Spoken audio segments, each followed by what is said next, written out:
रामकृष्ण हरी. नाम घेता वाया गेला ऐसा कोणी ऐकला.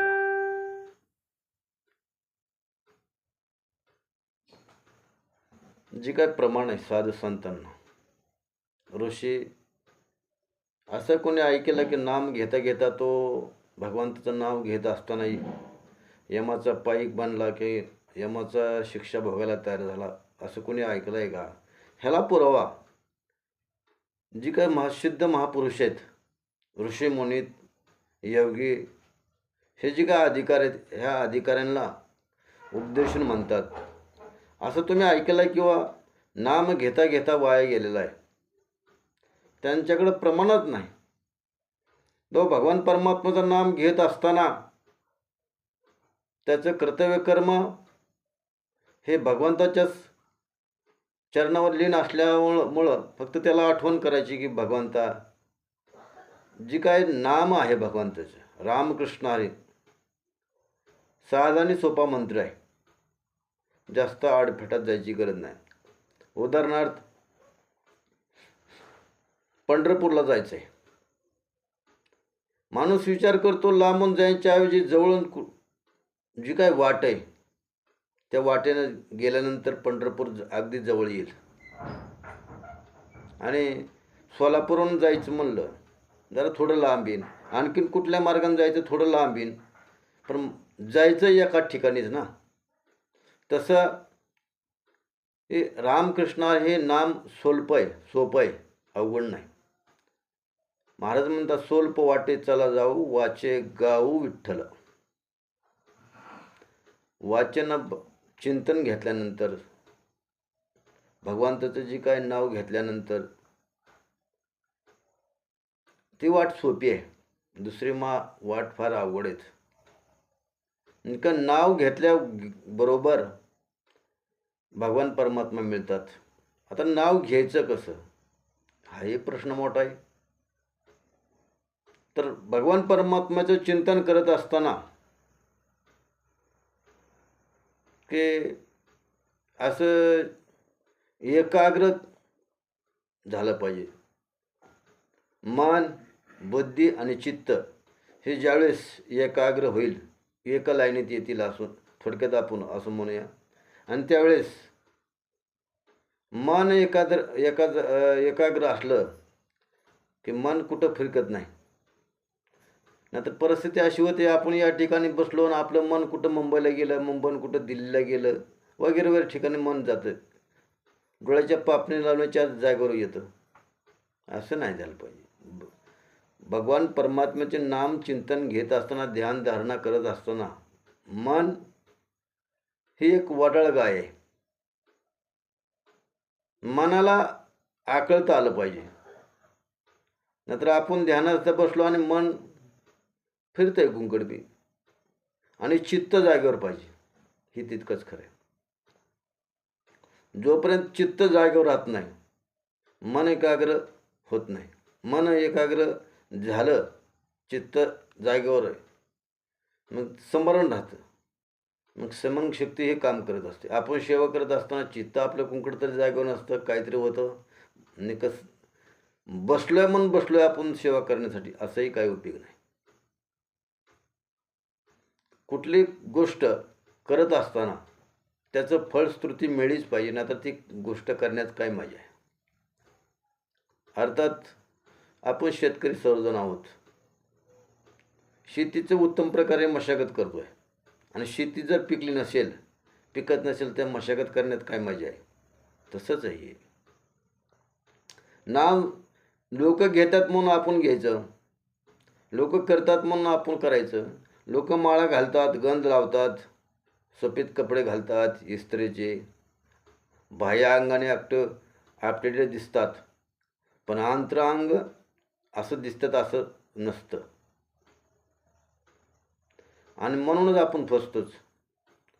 समोरचा व्यक्ती फार सुंदर दिसतोय, पण तो अंतअंगाने सुंदर आहे असं कशावरून? किंवा समोरचा व्यक्ती गळमट आहे, पण त्याचं अंतरांग त्याचा परतून पाहिल्यावर तो स्वच्छ आहे, निर्मळ आहे, अंतःकरण शुद्ध आहे, भावनिक आहे. आणि त्याच्या मनामध्ये चैतन्य आहे आणि जिव्हाळा प्रेम आहे, फक्त वाटणे बाकी आहे. बाह्य अंगाने काही काही लोक जातात आणि साधुसंत जे आहेत वावरतात जगामध्ये, ते काही असं चकापक राहत नाहीत. ते खरी त्याची अंतःकरणाच्या बुद्धीतून ते चालतात, विवेक विचारून चालतात, बारीक सारीक गोष्टीवरती लक्ष देत नसतात.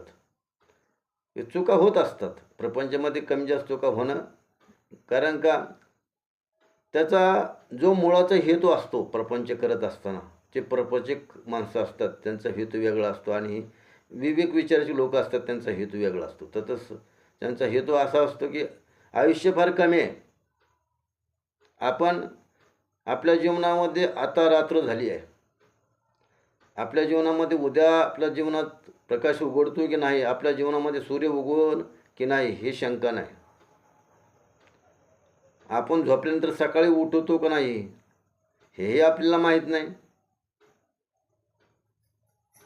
मग जो अंतःकरण ज्याचं शुद्ध, तो असा विचार करतो की आतापर्यंत आहेत, आताच आपण भगवंताचे पाईक बनू, भगवंताची सेवा करण्यासाठी तयार राहू आणि आत्ताच मन एकाग्र करायला शिकू आणि आत्ताच चित्त आणि चैतन्य एकाग्र आणायला शिकू. हा जो विवेक विचार आहे ते सतत त्यांच्या मनात घोळत असतो. ही बारीक सारीक गोष्टीकडे ते लक्ष देत नसतात. आणि जे चकापका असतात, माणसाला वाटतं की काय साधू संत महत्त्व आहे, माळा घातल्यात, गंध लावलायत, ही बाह्य अंग आहे पण यामध्ये कपट आहे. मग बाह्य अंग असून काय उपयोग आहे? मग तुळशीचा माळा घातला तर आतून काळं कपट आहे त्याच्या मनात, काय उपयोग आहे? त्याला भूषण नसून दूषण आहे. संप्रदायाला किंवा ह्या भगवंताच्या नामाला एक दूषण आहे. जसं बाह्यांग जसं स्वच्छ आहे तसं अंतरांग सुद्धा स्वच्छ झालं पाहिजे, हे तितकंच महत्त्वाचं आहे. आणि अशी ज्याची वृत्ती आहे, तो नाव घेतोय असा वक्तकोत, असं त्याचं शरीर असणं, नाम चिंतनाने जिज्ञासू वृत्तीनं तो हळहळायला आहे, त्याला वैराग्यानं तो हळहळ झाल्यामुळं त्याला एकच असं पुढं दिसतंय की भगवंत नामाशिवाय गत्यंतर नाही, ते घेतल्याशिवाय. आणि आपल्या जीवनामध्ये भगवंत नाम घेतल्याशिवाय भगवंत येणार नाही. आणि आपले जे काय आपण दुःखाच्या थरवळ्यामध्ये पडलेले आहोत आणि त्याच्याशिवाय आपल्याला कोण मुक्तता करणारी नाही. सध्या माणूस सध्याचा विचार करतो, चालू असं काय की आहे किंवा एखाद्याने आम्हा पैसा दिलाय, पैशाने समस्या मिटते का? मग पैशाने जर कायमस्वरूपाची आयुष्याची समस्या मिटत असेल तर मग पुढं दुःख का, हा प्रश्न मोठा आहे. जसं जिव्हाळ्याने एखादी व्यक्ती जर समजा त्याचा अंत झालाय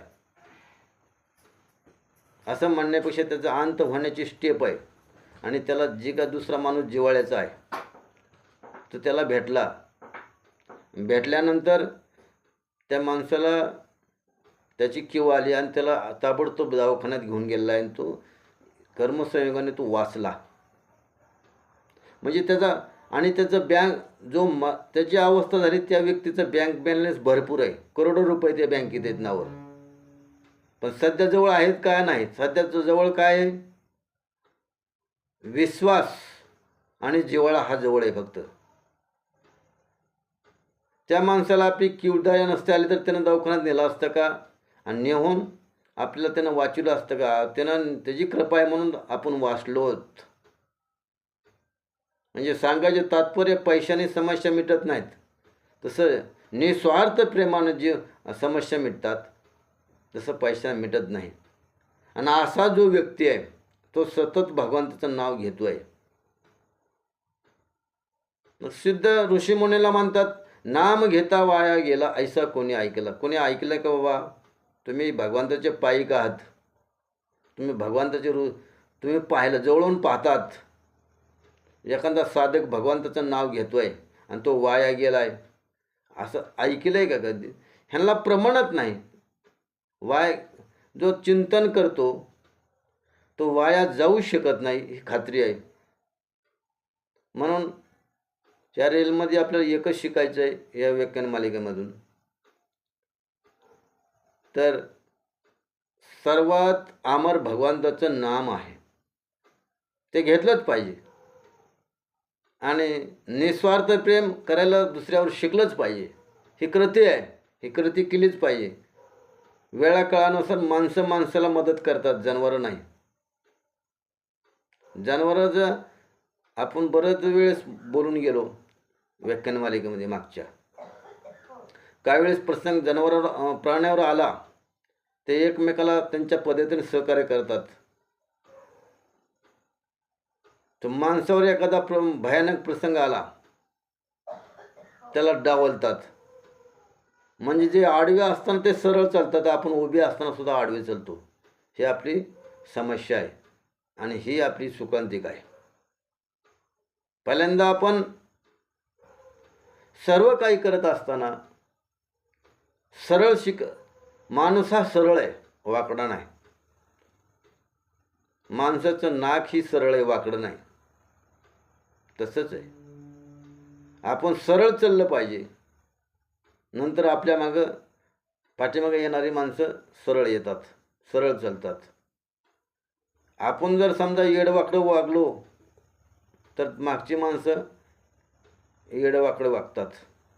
थोडक्यात एक ग्रामीण भाषेत बोलायचं झालं तरी अशी पद्धत आहे. आपण जर समजा नीतीच्या रस्त्याने चाललो तर मागची माणसं, आपली आदर करणारी माणसं, ते आपल्या पायावर पाय देऊन चालतात. हे शिकायचं आहे. वसुदेवसुतं देवं कंसचानूरमर्दनं देवकी प्रमानंदं कृष्णं वंदे जगद्गुरु. गुरुर्ब्रह्मा गुरुर्विष्णू गुरुर्देवो महेश्वरा, गुरु साक्षात् परब्रह्म तस्मै श्री गुरुवे नमः.